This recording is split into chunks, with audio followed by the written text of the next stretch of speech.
Valérie, bonjour. Bonjour.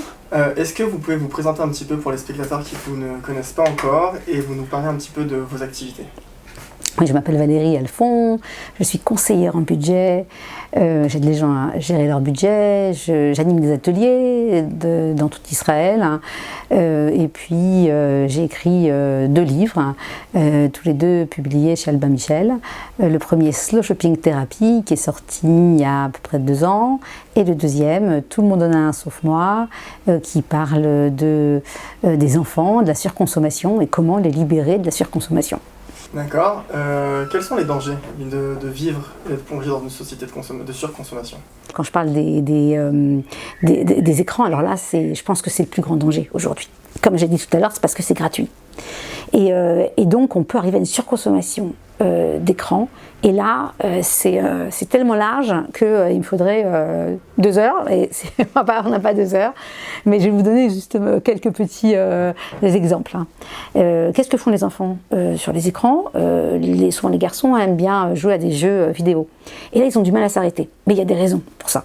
C'est d'abord parce que il y a toute une armée d'ingénieurs, de psychologues qui sont employés par les développeurs de jeux vidéo pour faire des jeux qui sont de plus en plus addictifs. Le docteur Nicolas Kardaras, qui a écrit un livre sur le sujet, donne d'exemples que quand les développeurs testent un jeu, ils relient les enfants et les ados à des machines qui mesurent leur pression artérielle. Si le jeu tout à fait, ouais, c'est assez hallucinant, c'est assez flippant, ne fait pas monter la pression artérielle à 180-140, ils reviennent au point, enfin redévelopper le jeu pour arriver à ce résultat.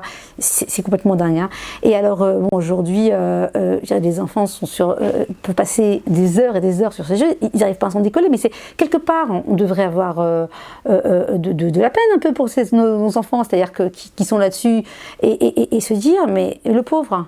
Mais c'est vrai, comment il va lutter contre des psys? Comment il va lutter contre tous ces ingénieurs qui vont faire des essais sur essais sur essais pour arriver à rendre un jeu super addictif. Et alors les réseaux sociaux, c'est encore autre chose. Les réseaux sociaux, parfois c'est un peu plus les filles qui sont sur les réseaux sociaux parce qu'elles adorent le côté chat, etc., social. Et du coup, là aussi, les réseaux sociaux du style Instagram, Snapchat, qui sont beaucoup sur le look, enfin sur le paraître, et donc parce que c'est des photos et des films, des vidéos, eh bien, souvent, ça va entraîner une perte de confiance en soi des jeunes. Il faut comprendre qu'on a aujourd'hui des possibilités quasi infinies de connaître énormément de choses sur énormément de gens. Les gens qui ont certaines curiosités, ils ont envie de savoir. Les gens, par exemple, suivent des stars, parce que les stars se mettent un peu au niveau des jeunes. Et les jeunes se disent, je sais où il a été, il a fait ça aujourd'hui, etc.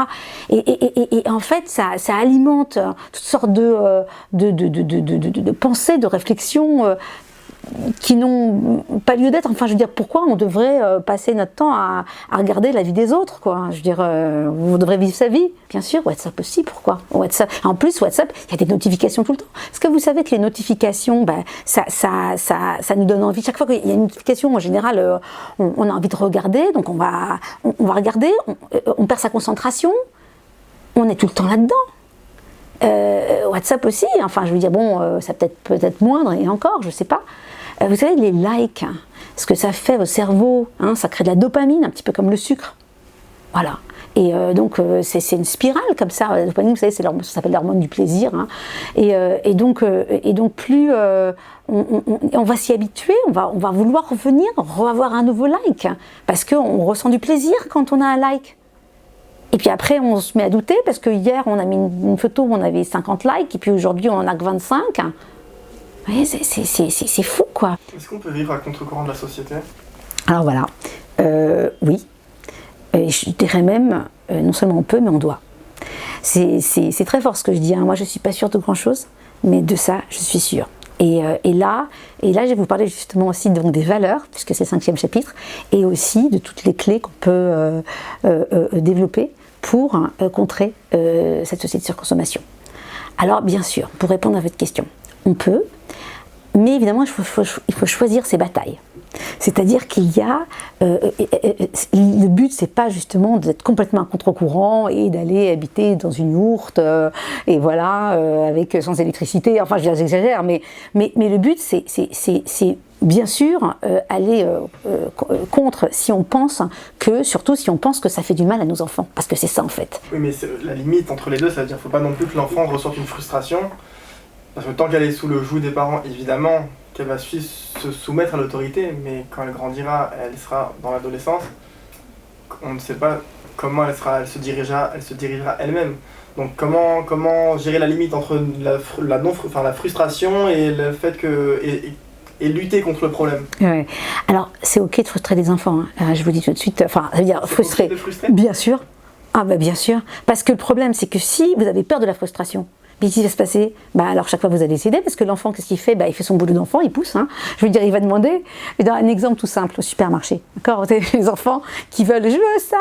Et genre qui se roulent par terre en gros, hein, pour avoir ce qu'ils veulent. Moi, je donne un exemple tout simple. Les gens me disent qu'il faut amener les enfants au supermarché, parce que mon travail un petit peu, c'est faire, on va dire, une éducation à la consommation. D'accord? Donc qu'est-ce qu'on fait quand on a un enfant? On sait qu'on va aller au supermarché avec l'enfant. Est-ce que c'est une bonne chose? Oui, ça peut l'être, pourquoi pas? Parce que expliquer à l'enfant avant que on va acheter un truc qui va, alors on va dire qu'il a 7 ans, qui va coûter 1 euro ou ce que vous voulez, 4 shekels, enfin ce que vous voulez. Eh bien, l'enfant va devoir choisir. Et donc, il va faire des choix. Il va se dire, attends, je prends ça. Ah mais non, si je prends ça, je ne pourrais pas prendre ça. Et du coup, il va commencer à faire des choix. Et automatiquement se frustrer. Mais c'est la vie, ça. Mais nous aussi, on se frustre. Lutter contre l'iPhone, c'est un peu lutter contre Goliath, quoi. C'est la bataille de David et Goliath. C'est tellement, on a tellement envie, c'est tellement beau, il y a tellement de couleurs. Comment on peut dire à un enfant où est l'équilibre pour se lutter contre un iPhone? Alors là, j'adore votre question, merci beaucoup.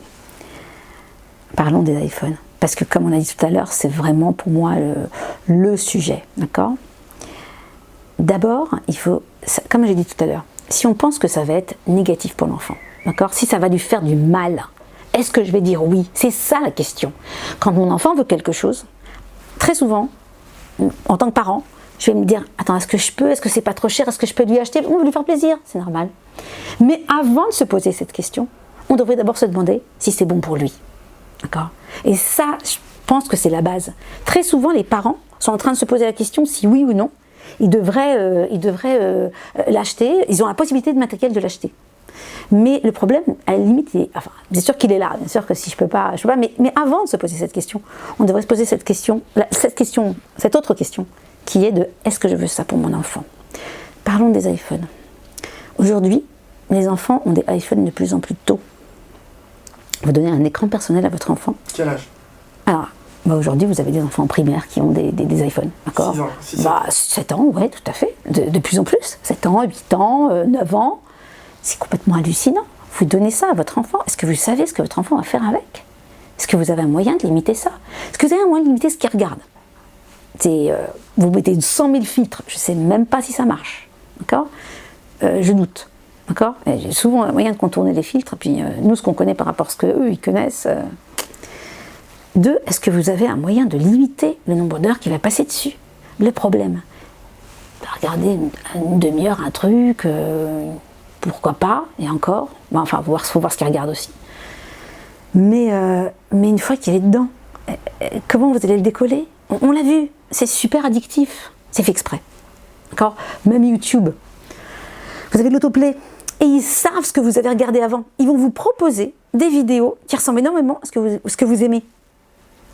Ça va être très difficile de s'arrêter. J'imagine que des parents qui ont eux-mêmes un iPhone et qui sont dans ce problème de surconsommation ne peuvent jamais enseigner et dire à un enfant non, tu n'auras pas d'iPhone si eux-mêmes ils sont là le soir en train de s'envoyer des messages et utiliser. C'est impossible. C'est impossible. Et ça commence en nous, et c'est ce que je répète tout au long du livre. D'accord? C'est un truc, ça commence. Alors le premier truc et astuce, on va dire, hein, le premier, c'est ça commence en nous. Je vais vous donner un exemple. Et moi, c'est sur le feedback que je reçois, parce que mon livre est sorti il y a quelques mois, et j'ai des parents déjà qui me disent, Valérie, voilà ce que j'ai changé. Plusieurs parents m'ont dit, c'est moi qui avait un problème avec le téléphone. Une maman m'a dit, moi, entre 4h et 7h, c'est terminé. Avant, j'étais avec les enfants, j'étais avec le smartphone. Mais, ok, même si je ne donne pas de smartphone à mes enfants, il n'y a pas d'écran chez moi. Oui, mais ils me voient avec un écran. C'est logique ça? Donc elle l'a mis de côté entre 4h et 7h. Une autre m'a dit au boulot. Moi je me suis rendu compte qu'au boulot, j'étais dessus pas mal. Mais en plus je ne suis pas efficace, puis c'est pas non plus très éthique. Hein. Je suis au travail, je suis censée bosser, je ne suis pas censée être sur mon smartphone. Je voudrais que les gens se disent, voilà, vous savez ce que me disait une dame, ce que j'ai donné, d'ailleurs je serais ravie de donner des conférences si on m'invite, hein, sur le sujet des enfants et de la surconsommation, là vraiment c'est le sujet qui me tient le plus à cœur.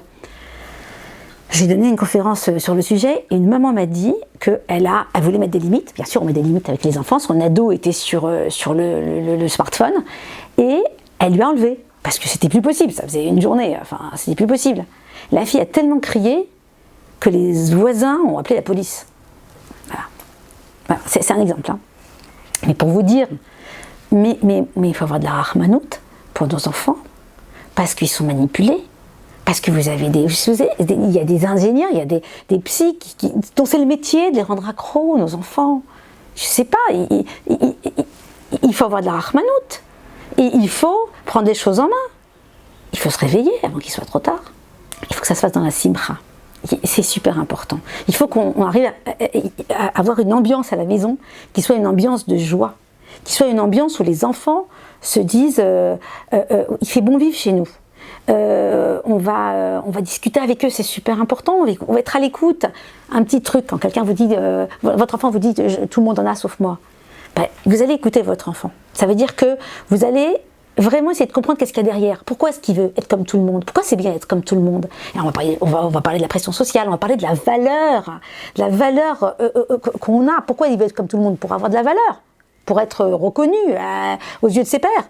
Et on va pouvoir parler de ça. Qu'est-ce qui te donne de la valeur, mon fils? Qu'est-ce qui te donne de la valeur, ma fille? Qu'est-ce qu'on va faire aussi pour que nos enfants aient l'impression qu'ils aient de la valeur? Vous savez, nos enfants peuvent nous aider quand on va faire du chesed. Ils peuvent être avec nous aussi. On peut leur montrer qu'eux aussi ils peuvent aider. On peut leur demander aussi de nous aider à la maison. Et qu'ils voient qu'ils ont cette capacité, qu'ils ont ce potentiel de faire des choses et d'être contents, de se rendre utile. Et c'est aussi une grande joie.